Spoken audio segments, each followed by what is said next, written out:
हरियाणा के पूर्व मुख्यमंत्री और इस समय मोदी सरकार में मंत्री मनोहर लाल खट्टर हरियाणा में बीजेपी के हैट्रिक से बहुत खुश हैं। सीएम कौन बनेगा इस सवाल पर उन्होंने क्या कहा, ये भी सुनिए। नरेंद्र मोदी जी की नीतियां, हमारे काम, उसके ऊपर जनता ने मोहर लगाई है और एक साइलेंट वेव ये इस नाते से भारतीय जनता पार्टी के पक्ष में चली है, जिसको मैं हमेशा एक मूक क्रांति कहता हूं। तो हमने हरियाणा में एक जो काम किया मूक क्रांति के नाते से वो काम सब हुए। सर, सीएम का फेस कौन है? सीएम का फेस हमारे जो पहले से तय है अभी वही है, उसमें कोई बदल थोड़ी। नायब सिंह जी पीएम से मिल रहे हैं। अच्छी बात है, मिलना ही चाहिए, कर्सी कॉल में जाना ही चाहिए, मिलना चाहिए। इस वक्त पुनीत परिंजा हमारे सहयोगी लाइव जुड़ गए हैं। पुनीत, अब शपथ ग्रहण समारोह कब होगा, इसी बात की चर्चा हावी है।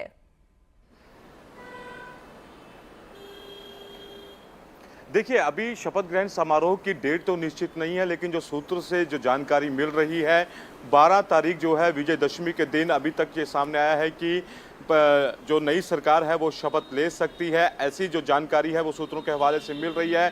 फिलहाल नायब सिंह सैनी और जो बीजेपी अध्यक्ष हैं हरियाणा के मोहन लाल बड़ौली, दोनों जो हैं वो दिल्ली पहुंच चुके हैं। और उसके अलावा कांग्रेस की बात करें तो कांग्रेस से भी भूपेंद्र सिंह हुड्डा इस समय दिल्ली में ही मौजूद हैं और अपनी अपनी रिपोर्ट जो है, हालांकि बीजेपी सरकार बनाने में कामयाब रही है और ऐसे 10 वादे थे जिसके सहारे बीजेपी जो है वो सरकार बनाने में कामयाब रही, चाहे वो धनलक्ष्मी योजना हो, चाहे महिलाओं को रह जाने के लिए 2100 रुपये प्रतिमाह देने की योजना हो, सस्ता सिलेंडर हो, इस तरह के तमाम वादे जो थे, जो घोषणा पत्र में किए थे, उनके जरिए सरकार बनाने में कामयाब हुई। और वहीं जो कांग्रेस है उसको अपनी जो हार है वो हजम नहीं हो रही है। और कल देखा भी किस तरह से ईवीएम के ऊपर उन्होंने ठीकरा फोड़ने की कोशिश जरूर की, चुनाव आयोग को शिकायत भी की, लेकिन बावजूद इसके ये पहली बार है 57 साल के इतिहास में कि तीसरी बार सरकार जो है वो एक ही पार्टी की बन रही है और वो है बीजेपी।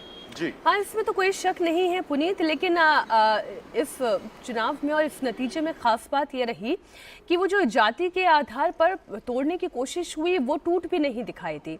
नायब सैनी ओबीसी के बड़े नेता बनकर दिखाई दिए, जिन्होंने 36 विरादियों को अपने पीछे किया। अब ये बताएं, ऐसे में मंत्रिमंडल में भी बहुत सी चीज़ों का ख्याल रखा जाएगा। मंत्रिमंडल ऐसा चुना जाएगा जिसमें दलित हो, चाहे पंजाबी हो, हर जाति का प्रतिनिधित्व दिखाई देगा।